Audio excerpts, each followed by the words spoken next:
Hey guys, welcome to success galore. Success galore में आपका हार्दिक स्वागत है। आज हम इस वीडियो में क्या करेंगे, आज हम 4 मार्च और 5 मार्च के मोस्ट इंपॉर्टेंट करंट अफेयर्स करेंगे। शुरुआत करने से पहले आज के लिए आपका प्रश्न ये है, Covaxin India's first indigenous corona vaccine shows efficacy of how much percentage. Covaxin जो कि भारत की पहली स्वदेशी कोरोना वैक्सीन है, वो कितने प्रतिशत की प्रभावकारिता दर्शाती है। ये आपके ऑप्शन है, answer me in the comment section और इसका सही आंसर मिलेगा आपको इस वीडियो में। गाइस, अगर आपने चैनल अभी तक सब्सक्राइब नहीं किया then please subscribe the channel and hit the bell icon. चलिए आज के मोटिवेशन के साथ शुरुआत करते हैं। आज का मोटिवेशन क्या है?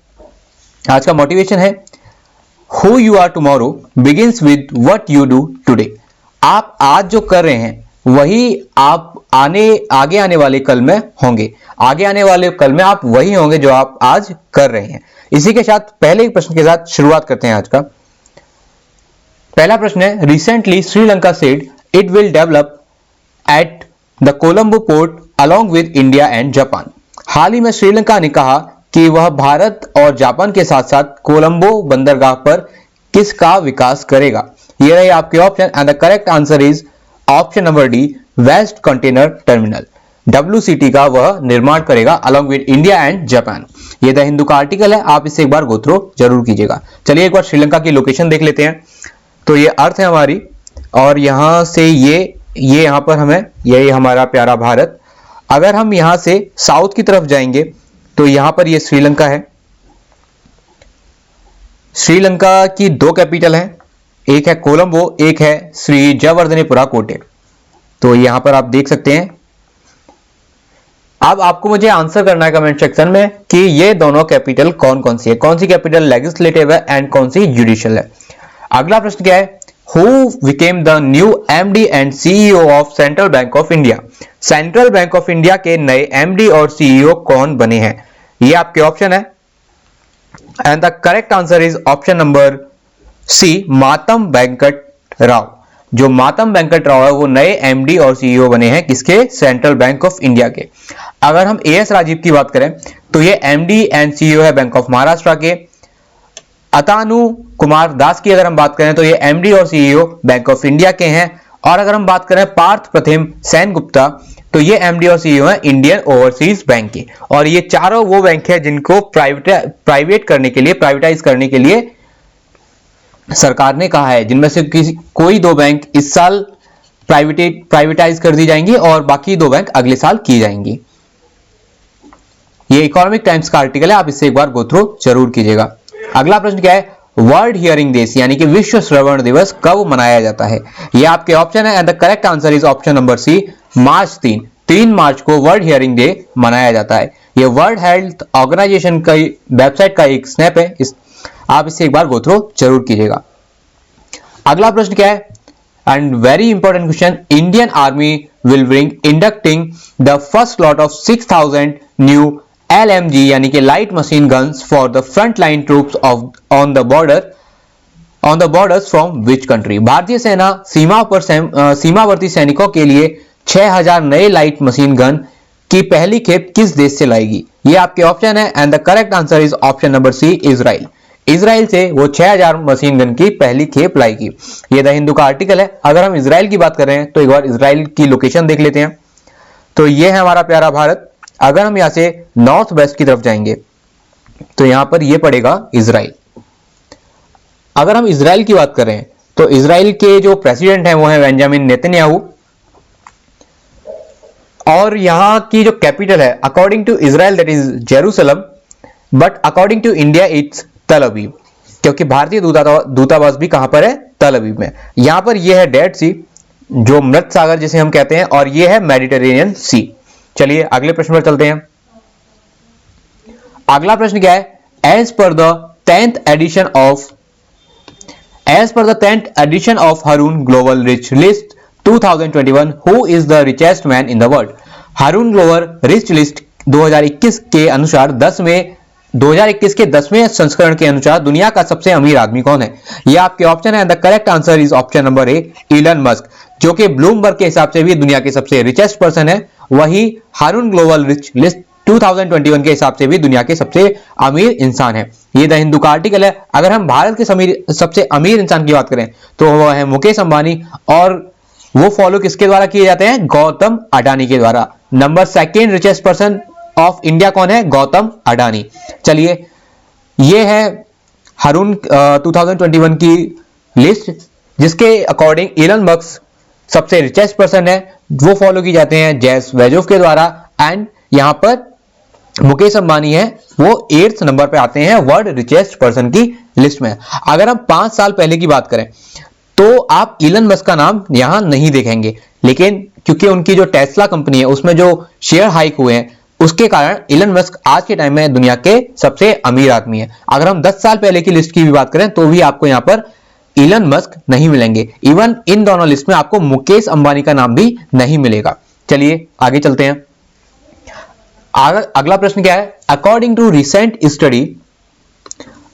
To a recent study in England, which COVID-19 vaccines were found to be highly effective in reducing severe coronavirus infection among people aged 70 years and above. England में हाल ही में हुए एक अध्ययन के अनुसार 70 वर्ष या उससे अधिक आयु के लोगों में गंभीर कोरोना वायरस संक्रमण को कम करने के लिए कौन से कोविड-19 टीके अत्यधिक प्रभावी पाए गए हैं?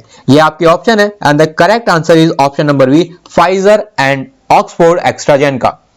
द हिंदू का आर्टिकल है, आप इसे एक बार गो थ्रू जरूर कीजिएगा। अगला प्रश्न क्या है? And again very very very important question. Recently who has been appointed as chairperson of AIBA champion and veteran committee. हाल ही में AIB की चैंपियन और अनुभवी समिति के अध्यक्ष के रूप में किसे नियुक्त किया गया है?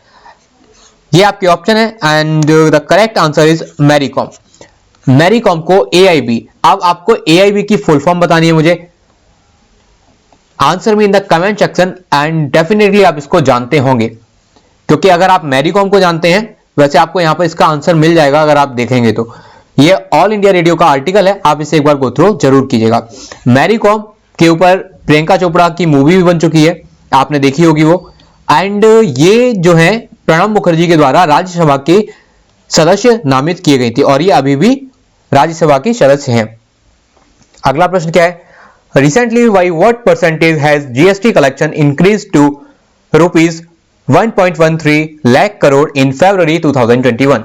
हाल ही में फरवरी 2021 में GST संग्रह किस प्रतिशत से बढ़कर 1.13 लाख करोड़ हो गया है? ये आपके ऑप्शन है and the correct answer is option number B, 7% से बढ़कर वो 1.13 लाख करोड़ हो गया है। द हिंदू का आर्टिकल है, आप इसे एक बार गो थ्रू जरूर कीजिएगा। अगला प्रश्न क्या है? Again very important question. Which country has recently become the largest applicant of international patents in 2020? कौन सा देश हाल ही में 2020 में अंतरराष्ट्रीय पेटेंट का सबसे बड़ा आवेदक बन गया है? ये आपके ऑप्शन है and the correct answer USA बिल्कुल नहीं है। करेक्ट आंसर है ऑप्शन नंबर सी, चाइना।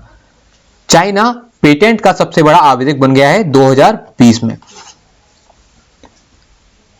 ये याहू न्यूज का आर्टिकल है, आप इसे एक बार गो थ्रू जरूर कीजिएगा। चाइना के प्रेसिडेंट कौन है? Xi Jinping. वहां की कैपिटल क्या है? बीजिंग। एक बार लोकेशन देख लेते हैं चाइना की। तो ये है हमारा प्यारा भारत। अगर हम इससे नॉर्थ ईस्ट की तरफ जाएंगे तो यहां पर यह है पूरा चाइना और यह है उसकी कैपिटल बीजिंग। चलिए आगे चलते हैं। अगला प्रश्न क्या है? Recently who has taken over the additional charge of DG यानी कि महानिदेशक ऑफ CRPF। हाल ही में किसने CRPF के महानिदेशक का अतिरिक्त प्रभार संभाला है?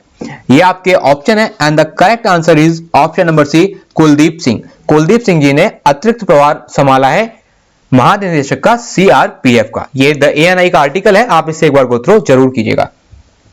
अगला प्रश्न क्या है? Again very important question. Which state has recently introduced air cargo service. हाल ही में किस राज्य ने एयर कार्गो सेवा शुरू की है? ये आपके ऑप्शन है and the correct answer is option number B, Nagaland. Nagaland में एयर कार्गो जो सेवा है, सर्विस जो है वो चालू की गई। ये AIR यानी कि ऑल इंडिया रेडियो का आर्टिकल है, आप इसे एक बार गो थ्रू जरूर कीजिएगा। चलिए एक बार नागालैंड को भी मैप पर देख लेते हैं। ये हमारी अर्थ है और यहां पर ये है नागालैंड। ये हमारा प्यारा भारत। अगर हम इससे नॉर्थ ईस्ट की तरफ जाएंगे तो यहां पर एक मिनट, ये देखिए ये रहा पूरा नागालैंड, ऑलरेडी आपको दिख जाएगा। अच्छा, अगर हम नागालैंड की बात करें तो नागालैंड की जो कैपिटल है दैट इज कोहिमा। यहाँ के जो गवर्नर है वो है RN रवि और नेफियो रियो यहाँ के चीफ मिनिस्टर है। चलिए अगले प्रश्न पर चलते हैं। अगला प्रश्न क्या है, which among the following state is not seeing an increase in daily new cases of कोविड-19? निम्नलिखित में से कौन सा राज्य कोविड-19 के दैनिक नए मामलों में वृद्धि नहीं देख रहा है? ये रही आपके option and the correct answer is option number C, Uttar Pradesh. Uttar Pradesh daily new cases में इंक्रीमेंट नहीं देख रहा है कोविड-19 के। द हिंदू का आर्टिकल है, आप इससे एक बार गो थ्रू जरूर कीजिएगा। अगर हम उत्तर प्रदेश की बात करें तो इसकी भी एक बार लोकेशन देख लेते हैं। सो ये है हमारा प्यारा भारत एंड राइट हियर ये है उत्तर प्रदेश। उत्तर प्रदेश की कैपिटल क्या है? लखनऊ यहाँ की कैपिटल है। योगी आदित्यनाथ यहाँ के चीफ मिनिस्टर हैं और आनंदीबेन पटेल यहाँ के गवर्नर हैं। उत्तर प्रदेश किन राज्यों के साथ सीमा शेयर करता है? उत्तर प्रदेश यहाँ पर उत्तराखंड के साथ करता है। इस जगह थोड़ी सी सीमा ये शेयर करता है हिमाचल प्रदेश के साथ। यहाँ पर ये करता है हरियाणा के साथ, ये न्यू दिल्ली। इस जगह ये राजस्थान। आफ्टर दैट यहाँ पर ये मध्य प्रदेश।